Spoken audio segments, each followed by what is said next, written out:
안녕하세요. 서영로입니다. 반갑습니다. 성인 자녀에게 5천만 원을 정려한다는 건 가세 없이 정려를 하고 싶다는 거죠. 우리나라 증여세 비과세 기준은 성인이 되기 전 2천만 원, 성인이 되고 나서는 5천만 원인데 매 10년마다 리셋이 되어서 비과세 정려를 할 수 있습니다. 그래서 산술적으로 첫 번째 0세에 2천만 원, 두 번째 11세에 2천만 원, 세 번째 21세에 5천만 원, 네 번째 31세에 5천만 원을 정려를 하게 되면 자녀가 태어나자 정려를 하고 10년마다 계속 정려를 했다는 가정하에 결혼자금 공제를 제외하고도 1억 4천만 원까지 비과세 정려가 가능합니다. 혹시 바르미츠바라는 용어를 아세요? 바르미츠바는 유대인이 13세 때 성인식을 치르는 행위를 뜻하는데요. 이때 받는 선물이 신 앞에 책임감 있게 살라는 성경책과 약속과 시간을 철저히 지켜라는 손목시계와 부모님과 친척들이 유산을 물려주듯이 많은 돈을 자녀에게 물려줍니다. 세 가지의 선물을 받습니다. 아주 큰 선물은 아니고요. 성경책과 손목시계, 돈인데요. 그 중에서 가장 중요한 건 돈이겠죠. 성경책 같은 경우에는 신 앞에 책임감 있게 살라는 의미이고, 손목시계 같은 경우에는 약속과 시간을 철저히 지켜라는 의미입니다. 마지막 돈 같은 경우에는 부모님과 친척분들이 유산을 물려주듯이 큰 돈을 아이에게 줍니다. 만약에 이런 기회가 본인에게 주어진다면 어떻게 돈을 쓸 것 같아요? 저 같은 경우에도 많이 갈등을 할 것 같은데, 유대인 같은 경우에는 이 돈을 가지고 부모의 조언을 받아서 잘 운용을 해서 나중에 시간이 지나서 대학을 갈 건지 아니면 사업을 할 건지에 대한 중요한 종잣돈이 됩니다. 결국에는 미래를 예측할 수 없죠. 만약에 우리한테 과거로 돌아간다면 현재에 비추어서 과거에 있었던 일을 가지고 투자를 할 수 있습니다. 그렇지만 미래를 갈 수는 없잖아요. 유대인 같은 경우에도 똑같습니다. 결국에는 부동산에 투자하고 또 하나는 기업에 투자하고 또 하나는 현금에 투자하라는 말에 있듯이 미래의 장기 투자 시 어떤 자산이 가장 많이 오르고 내려갈지를 예측할 수 없기 때문에 부동산, 주식, 현금 등의 분산 투자를 하는 게 가장 큰 특징입니다. 제가 질문 하나만 해볼게요. 그런데 만약에 5천만 원을 자녀에게 줬으면 5천만 원을 받은 자녀가 경제 주체가 되어야 될까요? 아니면 5천만 원을 준 부모가 그 돈을 어떻게 활용할 건가를 고민을 하고 운용을 해야 되나요? 우리나라가 요즘 위상이 많이 바뀌었습니다. K-팝 같은 경우에도 전 세계적으로 우리나라 K-팝은 최고잖아요.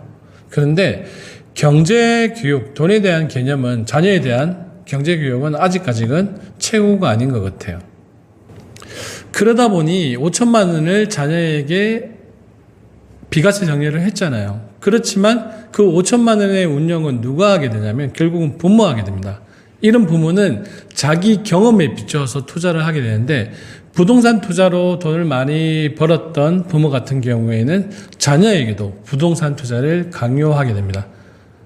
마찬가지로 만약에 부모가 투자에 대한 안 좋은 경험이 있다면 자녀한테 안전적인 자산 운용만 강요하게 됩니다.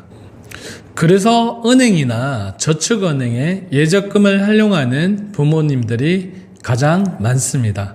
추가로 자녀 명의로 주택 청약 종합저축에 가입하기도 하고요. 그 다음에 개인 종합자산관리 계좌인 ISA를 개설하는 부모들도 있는데요. 개인적으로는 적절한 분배를 활용해서 투자를 하는 게 가장 좋다고 생각합니다. 여기서 중요한 거는 결국에는 이 투자를 하는 것의 주체는 자녀가 되어야 됩니다. 그래야지 자녀가 궁금한 것도 묻게 되고 찾아보게 되는데, 7년 이상의 장기 투자 계획을 세우고 코스피 지수나 미국 주식 인덱스 펀드, ETF 상품 등을 활용하는 게 좋다고 생각합니다.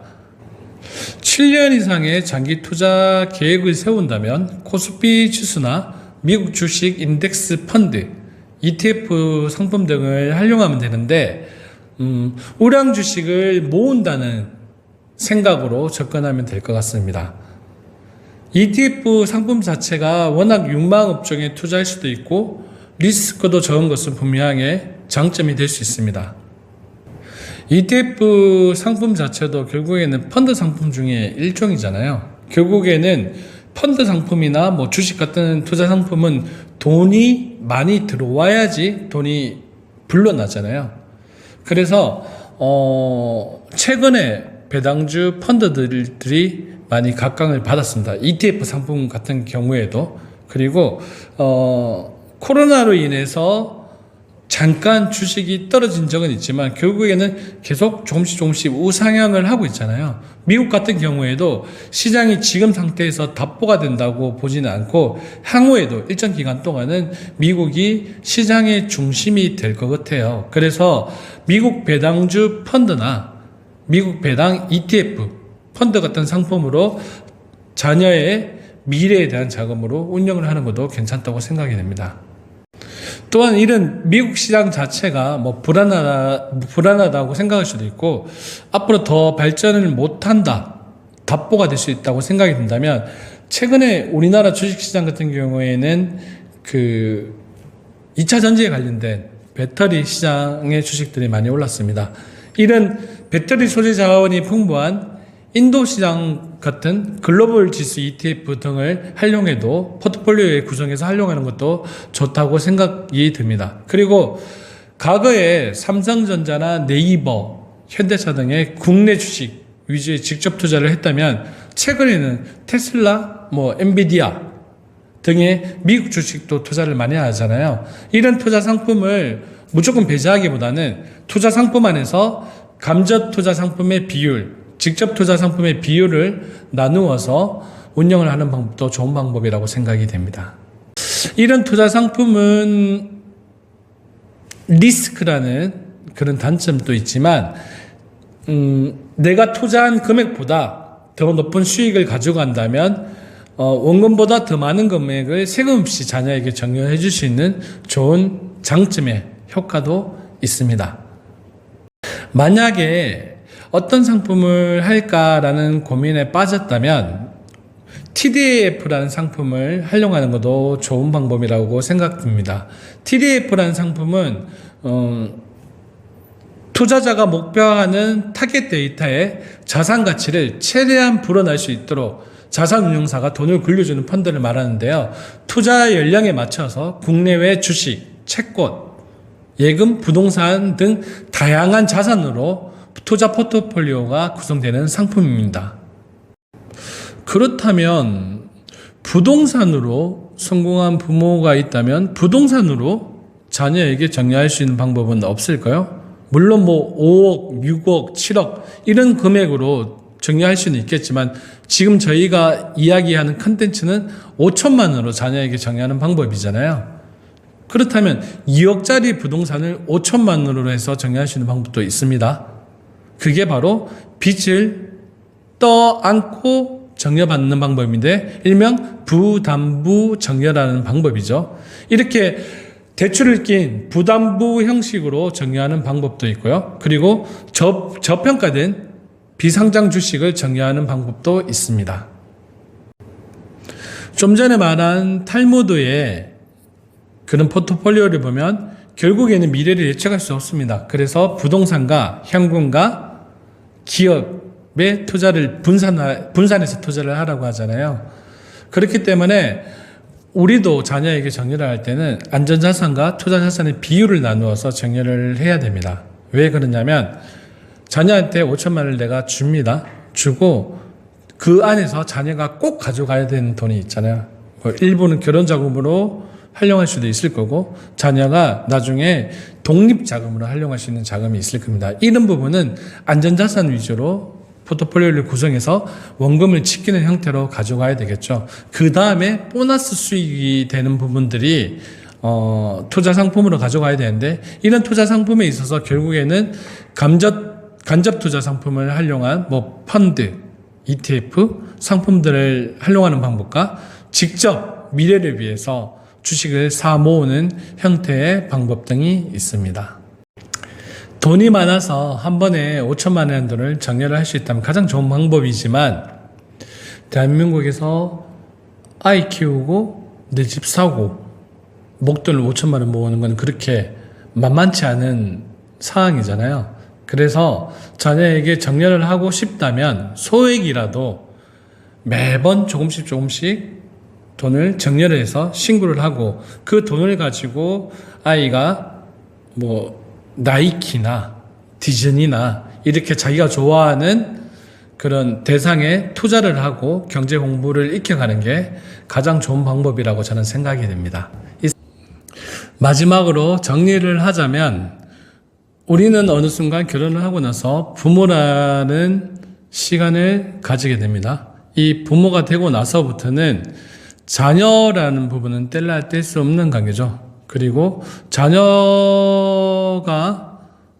태어나고 나서 돌잔치부터 시작을 해서 자녀의 돈이 내 통장에 쌓여가는 시간이 있을 겁니다. 그리고 나서 그 돈은 온전히 자녀의 교육이나 자녀의 미래를 위해서 돈을 쓴다고 약속은 하지만, 우리가 살아가면서 전세금이 올라갔을 때 보증금으로, 아니면 주택을 마련할 때 주택자금으로, 아니면 주택을 확장할 때 확장자금, 또는 비상자금이 발생되었을 때, 비상상황이 발생되었을 때 비상자금의 형태로 자녀의 통장이 깨어지기 쉽습니다.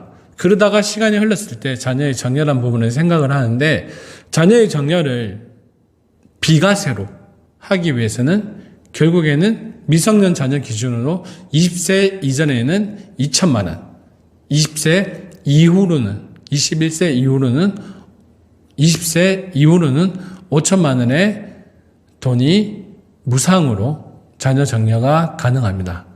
그리고 이 돈을 최대한 많이 정려하기 위해서는 0세 때부터 2천만 원, 2천만 원, 5천만 원, 5천만 원, 30세까지 정려를 하게 되면 1억 4천만 원까지 정려가 가능하고요. 이 돈을 잘 운용하기 위해서는 결국에는 분산 투자를 해야 됩니다. 이 분산 투자에 있어서 기업에 투자하는 주식, 아니면 간접 펀드 형의 상품에 투자를 하고, 아니면 부동산에 투자를 하고, 아니면 예금 자산으로 투자를 하면 되는데, 결국에는 내 아이한테 어떠한 형태로 미래에 돈을 줄 것인가에 따라서 투자자산과 안전자산의 비율을 나누어서 분배를 하면 됩니다. 이게 만약에 불가능하다면 평상시에 조금씩 자녀에게 정려를 하기 위해서 그 돈을 자녀가 직접 부모와 상의하면서 직접 돈의 그 가치를 올리게 투자하는 방법으로 자녀에게 정려 교육을 하는 방법도, 자녀에게 정려를 하는 방법도 좋다고 생각이 됩니다. 이상 마치겠습니다.